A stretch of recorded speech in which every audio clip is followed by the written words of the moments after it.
The snow was already ankle-deep by the time Jack Morgan's old pickup wheezed into his driveway. The heater had died somewhere between town and his run-down farmhouse, but the silence in the cab stung more than the cold.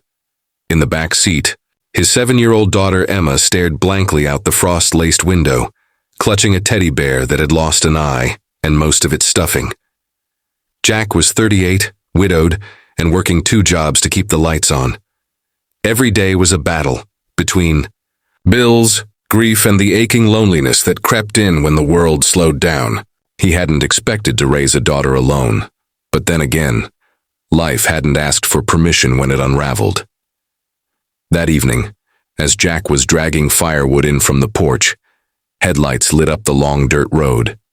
A van, sagging with age and struggle, rolled to a stop outside his fence. Out stepped a woman, mid-30s, eyes too tired for her age, and 4 kids trailing behind her like ducklings. "Sorry to bother you," she said, hugging a threadbare coat around her. We're headed to the shelter in town, but they're full tonight. Someone at the gas station said you might have space." Jack blinked. "You want to stay here?" The woman hesitated. "Just for the night. We'll be gone by morning." He had been told to do nothing about it, especially with a daughter in the house. But something in her voice, in her eyes, felt familiar. That silent despair, that broken hope. He nodded. "All right, one night." Her name was Clara, and she was recently widowed. Her husband lost to a sudden heart attack 3 months earlier. She and the kids had been staying in their van, scraping by with food bank leftovers and the kindness of strangers. The house wasn't much, but it was warm. Jack cleared out the living room, pulled out extra blankets, and brewed the last of his good coffee. Clara offered to prepare the canned vegetables and pasta that they had brought. Emma, usually quiet, around strangers, took an immediate liking to Clara's youngest boy, who shared his toy truck with a toothy grin. That one night turned into 2 when the van refused to start, then 3, when the town got buried in a blizzard. Jack called into work to stay home, rationing groceries and lighting fires to keep the cold at bay. Something unexpected happened. In that week, the house started to laugh again. The hallways were filled with 5 sets of footsteps instead of 2. Jack woke up one morning to the smell of cinnamon and found Clara in the kitchen, teaching the kids how to make her late husband's favorite French toast. Emma giggled as syrup dripped down her chin.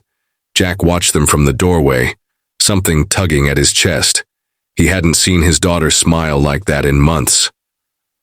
After the storm passed, Clara insisted they should go. She didn't want to burden him. Jack stood on the porch, hands shoved into his jacket pockets, watching her wrestle with the van's ignition. "You don't have to leave," he said, the words catching in his throat. Clara turned. "Jack, we can't stay. You've got your own struggles." "I know," he said quietly, "but it's been better with you here. For Emma. For me. I know it doesn't make sense. However, this house hasn't felt like home in a while. And now, it does." Tears welled in Clara's eyes. "We're just trying to survive, Jack. We're not looking for charity." He responded, "I'm not offering charity. I'm offering family." Over time, the pieces fell into place. Clara got a job at the local diner. Jack fixed up the van. The kids settled into school. He built bunk beds from scrap wood and turned the barn into a makeshift playroom. The house, once filled with echoes, now pulsed with life, chaos, and warmth. They were never official, not for a long time. No grand declarations, no rings, just shared dinners, late-night talks, and a quiet understanding that love isn't always loud. Sometimes it sneaks in through open doors and snowstorms. A year later, Jack found Emma curled up on the couch beside Clara, fast asleep, as the other kids chased fireflies in the yard. He stood in the doorway, watching the scene with a heart that no longer ached. He never saw it coming, but they weren't just guests. That summer, the backyard garden bloomed brighter than it had in years. They were at home.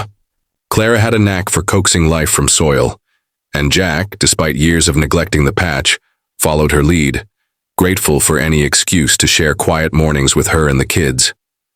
They planted tomatoes, green beans, even sunflowers along the fence line. The kids chased each other between the rows, and Emma carried a watering can like it was a crown. Jack found himself waking earlier just to catch a few minutes with Clara on the porch before the chaos of the day began.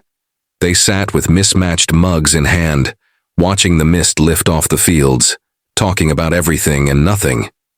She spoke of her husband sometimes, gentle stories, the kind that didn't sting anymore but honored who he'd been. Jack listened, never jealous, only thankful she trusted him with the memories.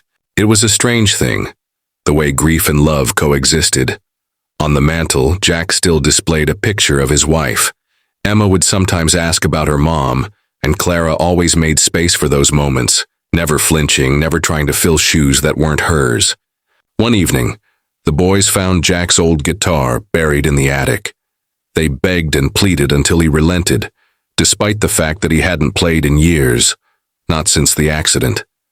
His fingers stumbled at first, rusty and unsure, but soon, enough a melody took shape. Clara sang along, soft, clear, steady.